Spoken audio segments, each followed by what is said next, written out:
Good evening and welcome to a new week of Perspective. My name is Kathy Hicks. I'm the news director at Hicks and Q93 Radio in St. John's. Perspective, your opportunity to hear from journalists from around the St. John's area about the stories they write about and certainly broadcast. Let me introduce you to everyone here tonight. Brett Loney is back as usual. Brett, of course, the news editor with the Evening Telegram. Next to Brett, we have a new addition tonight to the Perspective show. For the first time, Ian Bailey is joining us. Ian is the Newfoundland correspondent for the Canadian Press. Welcome to the show, Ian. Welcome. Thank you. And a regular next to Ian, Ted Warren. Ted is the city editor also of the Evening Telegram. It's been quite a week. As usual, we have a number of items to discuss for tonight, and we're going to try and get to, certainly we'll start with the fishery. Some incredible developments again this week, and it's hard to believe, that every time we turn around there's a new development. But we will start with that. Then we'll talk about the income supplementation plan, because certainly some new developments with that and a lot of concerns in the Newfoundland area. And from there we'll try to move on to the Civic Centre, because we do have a public meeting starting tomorrow night in St. John's. And we want to talk about some of the concerns raised about the Civic Centre and some of the questions to look out for. So let's start with the fishery. We have new statistics out this week, statistics showing some shocking stock levels. 5% of the levels of 1990, Ian? That's correct. According to measurements taken last fall, a survey that was filtered out early this week, I guess, from DFO. Very, very bad news, and once again, a great deal of mystery about what's wrong here. Overfishing, seals, cold temperatures, but no sign of growth in a region that's been under moratorium for, going 2 years now. Some pretty grim news. Brett and Ted, we have been talking about the fishery repeatedly on this broadcast, and it's always serious, but somehow I get the sense at this time around that it is serious. I mean, this is let's really sit up and pay attention here, because something desperately wrong is happening here. It's certainly not good news, but even still, we're still hearing a lot of people, questioning the DFO scientists, wondering about the results. We're getting all this anecdotal information that's coming to our newsroom. I'm sure your newsroom and other newsrooms in town saying, from Placentia Bay, from Bonavista Bay, fishermen saying there's lots of cod inshore, and people raising questions about how the DFO does their counts and whether all this cod that people say is inshore is being measured. I don't think anyone disputes the fact that the stock is in desperate shape. The question is, again, as it has been for a number of years now, is how accurate is the count yet again? So they'll continue with, you go ahead, Ted. I think the overall impression that you're left with when you look at what's coming out of DFO these days is the degree to which they lack any real understanding of what's happening to the resource out there. Brett mentioned the stocks that appear to be rebounding in the bays. You mean inshore? Yes, yeah. And it makes a certain amount of sense that with the inshore fishing pressure off for a couple of years, that if there were local stocks, that they would be staging a comeback. But there's really no evidence of any kind of recovery offshore, and this latest survey data is the most accurate stuff, even in the bad old days when DFO was making outrageously inaccurate projections. The best data they had was from the trawl, the guys who actually went out and ran trawls, and it's pretty discouraging. I don't think it's any secret. I mean, we've inside and outside 200 miles fished the hell out of that resource, and there's really not much left. But what really seems to be unnerving about this is that no one seems to know why. I mean, there are no answers still. So much research has been done. There's a call for more research. Of course, they have to, to make a determination if their statistics are accurate, but no real answers. That mystery endures, I guess. But I guess the one concrete thing that comes from this is it'll place renewed pressure on Tobin and the fisheries minister to sort of outline where he goes post-May. I guess this suggests that the resource is not there. So it's the future now. How does he support fishermen? We're hearing the same things, I guess, from DFO about what's the mystery here. What's causing it. I mean, that's. But I think what's happening in the bays, if it turns out to be what it appears to be, a local recovery, it might signal I guess a different path that the industry has to look at in the future. In that there might be a viable small-scale inshore fishery in the medium term, 5 years down the road. But in terms of the large-scale offshore technology, I don't think anybody can predict when that degree of that part of the resource is going to come back, or if. In the Bay, Ottawa's obviously not taking any chances. It's considering now shutting down the recreational fishery, you know, for a lot of reasons. I guess one of the first reasons is when you see stocks at that level, it's very unnerving for everyone. But shutting down the recreational fishery, there's a very heavy black market. Is that the right thing to do? Is that the right approach to this? Well, you know, you hear reports again. I mean, a lot of this stuff is anecdotal. We hear, but what was it, 100,000? Yeah. 100,000 pounds caught in Bonavista Bay or something? I mean, Yeah. you know, when you hear these kind of numbers, I mean, you know, this is obviously not a recreational cod fishery, That's right? right. There aren't enough freezers to stock that many pounds. Yeah. Exactly, but you know, I mean, it's sort of a philosophical, or not a psychological blow, though, right? I mean, when you talk about closing down even the recreational cod fishery in Newfoundland, but I mean, if this kind of abuse is going on at this kind of level, I mean, obviously there needs to be some sort of revision, whether it's an all-out, you know, all-out limitation or some real cutback. Because I mean, if your stock is in this much jeopardy, I mean, you've got to move to drastic action. Yeah, it's still, you know, it remains incredible to me to still listen to some of the fishermen from those areas saying, let us just go fish. The fish is there. Still let us go fish. And the pressure is still on Ottawa and on the province to let them go out to fish to some extent, even beyond a recreational fishery. And that just seems so unreasonable now that the fishermen are putting that kind of pressure on. Well, no, because I think they're going on what's happening in the inshore grounds in their immediate localities. And what's happening is that there was even right up to the end when the moratorium went on, there was still a certain amount of fish being caught in all of those bays, and there were a lot. There were thousands and thousands of inshore fishermen, each taking a little bit. The absence of that catching effort has just allowed a local rebounding of the population. But I don't know if the scientists and the regulators are onto that. And in this environment where the offshore, the big time commercial fishery is shut down, I don't know if the politicians will dare allow a small scale inshore effort. So it's if they try to criminalize catching a codfish in Newfoundland, though, Kathy, there's going to be a major problem in the rural part of this province. Well, but it seems at this point that there's almost no choice. I mean, they're going to if they go to criminalizing catching cod. I mean, well, you can see the buttons now, but. It would they would need such a mammoth effort to police it alone, you know, and I mean, from where I sit, I think that everything is so unsure that, you know, we know the stocks are inshore, we think they are, at least they're there in some bays, the fishermen say they're in some bays, but they can't possibly be sure, so why even chance going out to catch it and catch what is there? I mean, we could be at the point of no return on the fishery because the scientists don't even know that. But I mean, if they want to control what's happening right now, you lean hard on the commercial end of it. I mean, every little fish and chips joint in this province will serve you fresh cod today. And where in God's name is it all coming from? I mean, if you lean on that end of it, don't tell people that they can't go out and catch a fish, though. I mean, like saying you can't go out and catch the law becomes an ass. It just loses credibility when you try and outlaw something that there's no way you could ever enforce. And now, on top of what we're telling them, or at least Ottawa is letting our provincial leaders know that in order to maintain cod compensation in the years ahead, it looks like the fishermen are going to have to work for the money.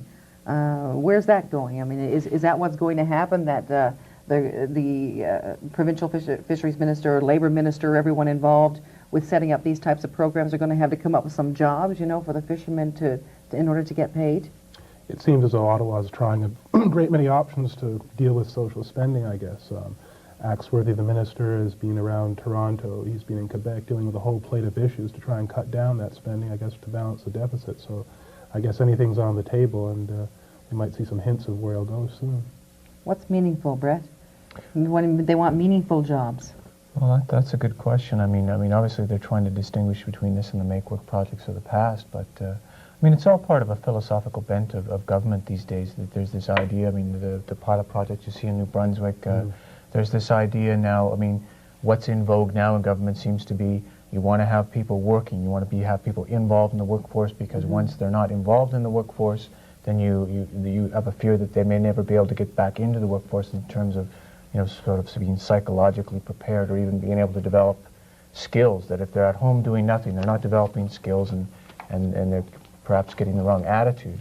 So, I mean, I think this is a reality, and I mean, when you hear people like Roger Grimes commenting on it, I mean, it obviously in their talks with Ottawa, this is something that's coming up, obviously more than once, so it's a good Well, question. Brett, just look at what they're proposing in their own income supplementation plan.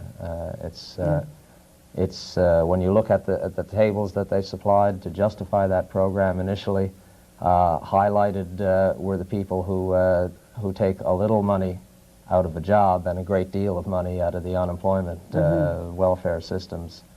The whole object of that plan was to get people out of that cycle, and I think that's coming from all governments. So I think all the governments are on side on this. Whether they can sell it publicly is another question. Yeah, well, that's it. I mean, all this week, you know, we're learning that the government is being tackled pretty heavily in Newfoundland, you know, by all sides. The construction workers, certainly the fishermen and the unions, the Tories are, you know, saying today, they're saying, now is a good time, Ottawa, to shred up those documents. There was a report that Ottawa had rejected at least a UI component of Premier Wells' ISP, but you know, talking to Roger Grimes, he said not a chance. He didn't hear of any rejection, but you know, what he is fending off from Ottawa may be suggesting that Ottawa doesn't want to tinker with UI. And Roger Grimes is saying, well, we're not really tinkering. What we're doing is we're taking $600 million out of the UI system as it now stands to Newfoundland and sort of redirecting it, or redirecting is the word he's been using, redirecting it into other programs, so it's spreading it out. Is he going to win that battle with Ottawa? That's difficult to say, because, I mean, I think the thing is, I mean, if I understand correctly, the idea was that they couldn't be using unemployment insurance money to give to people who aren't paying in or aren't on unemployment insurance, that they couldn't use it for people outside that grouping. And the thing is, I mean, all this is tied in, I mean, not only to what's happening in Newfoundland, but I mean, the Liberal government is obviously going to have to move on unemployment insurance nationally. So, I mean, all this sort of converges at the same time, and the question is, can they go off and run sort of a specific pilot project for Newfoundland or parts of Newfoundland and not run it for the rest of the country, and also how that meshes with their plans for any sort of changes to unemployment insurance on a national level. But, you know, the income supplementation program aspect is really being attacked in Newfoundland, and I mean, a lot of people are making what seems to be a valid point, and to some extent, which is to say, if this is all fine and good, presuming that there's jobs for people, but the question is, where's jobs? But on the flip side, the Wells government and supporters of this program are suggesting that's the problem. People have to think not in terms of where's the jobs for me, but how am I going to create my own job? Now, how viable that is in certain rural areas is open to question. But I mean, the people that are pushing ideas like income supplementation are trying to suggest that there has to be a change in attitude.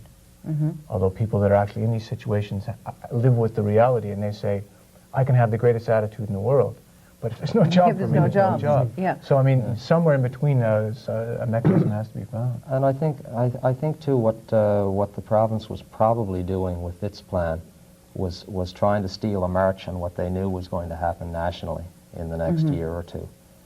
They were perhaps trying to get in the door first with their own recognition Ideas, that the UI system in Newfoundland is clearly not working as designed. And as the pressure comes on nationally to reform that system, Newfoundland is the example a lot of people will point to in that argument as to why we've got to take a second look at UI, because it's not UI.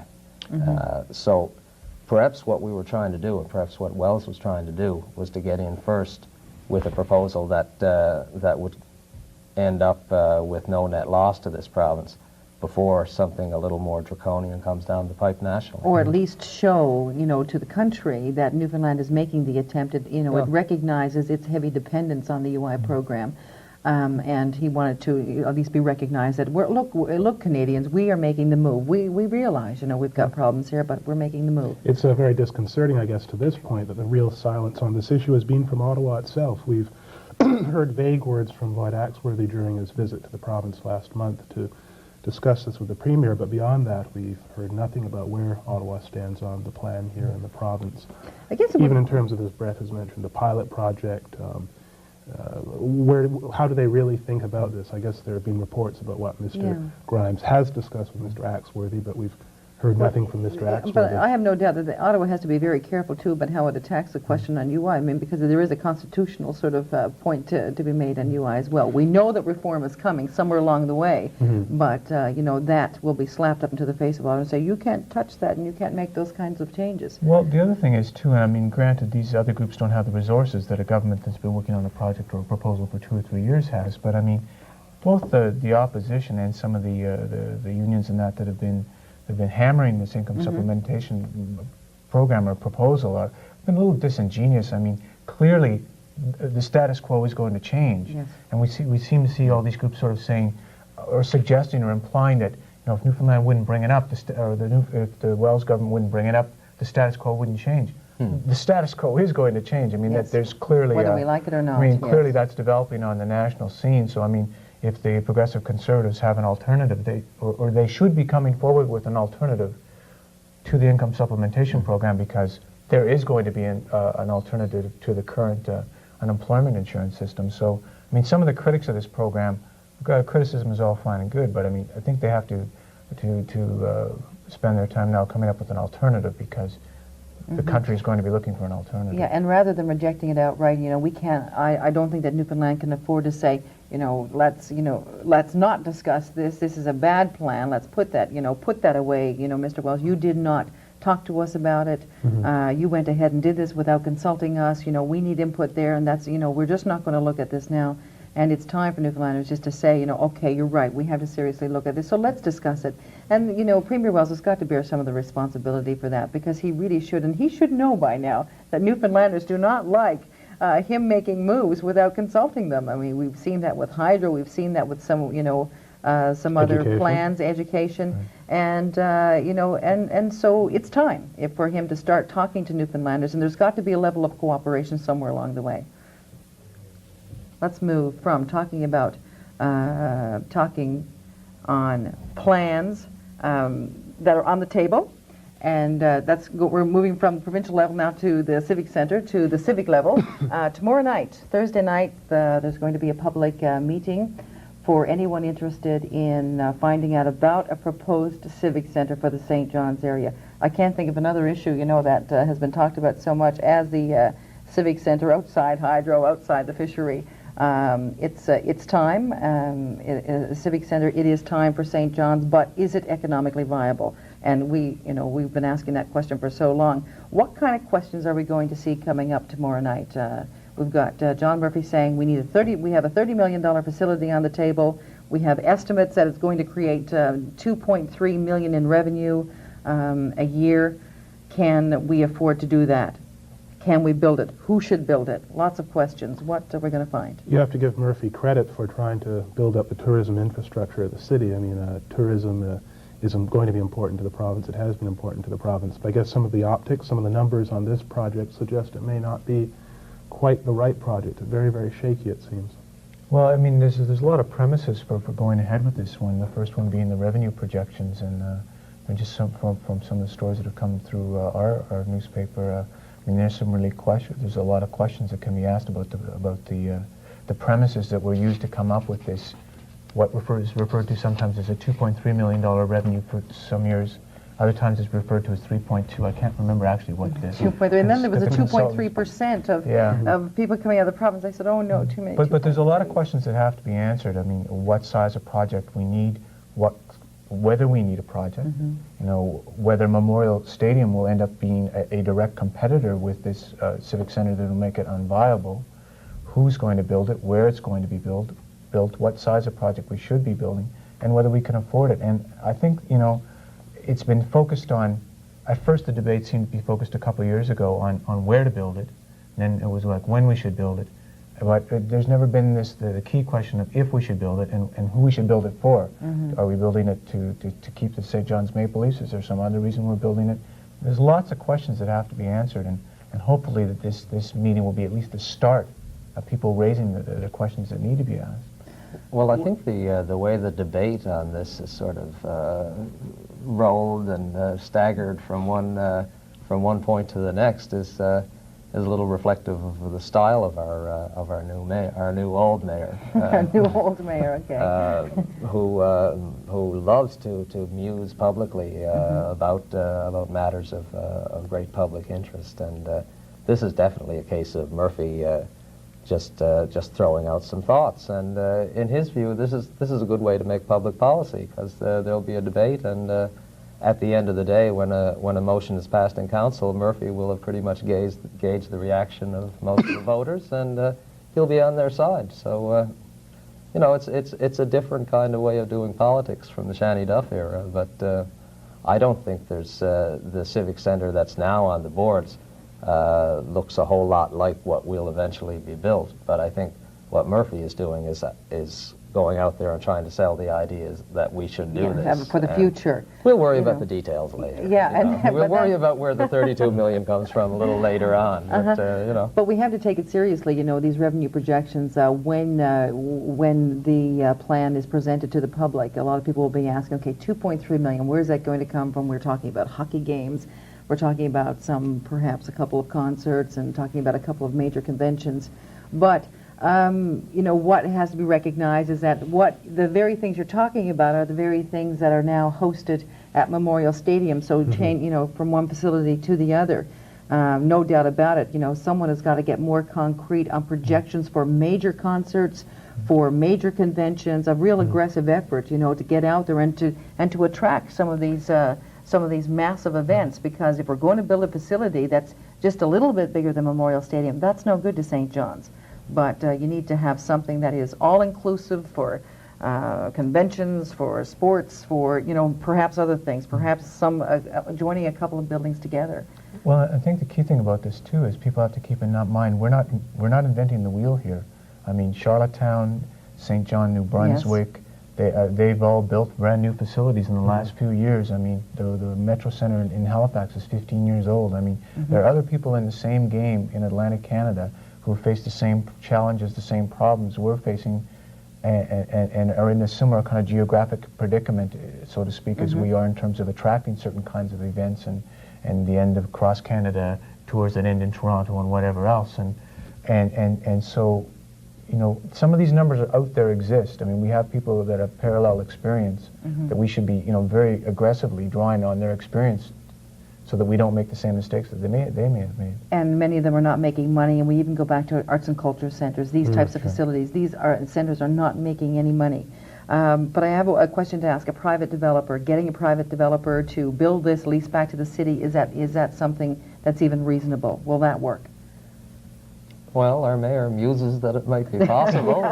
These are the musings. You know, and I hear he's sat down with a couple of people and had some kind of preliminary talks about it, about whether it would be worth a private developer's while to get into that. But he's also looking for $10 million from the private government, or is that reasonable? Is that because it's not going to come, as he said, under the infrastructure program? He doesn't have it on his list. Where's the money going to come from? Oh, no infrastructure money. The infrastructure, the mayor was quoted the other day as saying, the infrastructure money is for my pipes. And, you know, I think he's got a pretty clear view of where that's going. But people in St. John's as well have to get a clear view of the spin-off benefits, you know, and how it sort of funnels through the economy, the very local economy, and, you know, not see it just as a cost. There are a lot of things to consider here, and any kind of facility such as that is not just an expenditure. It also Indeed, it could help to develop the downtown, of course, St. John's, which, well, probably needs a bit of developing in many respects. You have to have something here. When people do make it to Newfoundland, you have to give them something, I guess, in the core, and I guess that stretch of land there probably couldn't hurt. Certainly Toronto faced many financial challenges with its Dome Stadium, but in terms of downtown development, an expensive project paid off. It's my feeling. I think that when all the cards are played on this, and we finally get down to building a facility, it'll be the convention center that's the focus of the facility rather than the arena. Yes. And most people have looked at it in the past, I think, as a great big arena where we can get 6,000 people in for St. John's Maple Leafs games, which Gotta is, be bigger than that, yes. a nice idea, a nice facility to have. But I think it's going to be the big conventions facility. I think the present plan only calls for about a 2,000 seater for conventions. I think they'd want to go to maybe 3,000 and go after some of the really big national conventions, which have said for years and acknowledged that we owe you a convention in Newfoundland, and as soon as you guys get a facility down there, then yeah, we'll bring the national union conventions and the national political conventions eventually. So a real aggressive effort again to attract that kind of business. Yes, but it's good for Newfoundland. It's going to have to be a civic center facility rather than an arena facility to work, I think. Yeah, so look for the Reform Party's national convention to be in St. John's in 1997. Or journalism convention. Yeah, sure. I look forward to covering that. Okay, so the public meeting tomorrow night, that's Thursday night at the EB Foreign Room, that starts at 7 o'clock. So if you have something to say about the Civic Center, if you have any questions, that's a place where you should be. You know, talking about the downtown, and my gosh, Wilco going to shut down. We're not Tragedy. sure about the Marshall Building. Big changes for the downtown, and, you know, a cultural center as well. I'm That told. loco is going to leave a great big gap in the downtown core. Lots of boutiques, we all not hope only for. that, I'm told the closure of the Wilco cafeteria will leave about Oh my 15 gosh. people homeless. You know. Well, that's all the time we have for this evening. I want to thank you so much for joining us. If you have any questions, if you have any comments, don't hesitate to write us or fax us. You can write Perspective, care of Cable Atlantic. That's P.O. Box 8596, St. John's, Newfoundland, A1B 3P2. And our fax number, 722-8384. For Ted, Ian, and Brett, and I'm Kathy. Have a wonderful night. Thanks for joining in.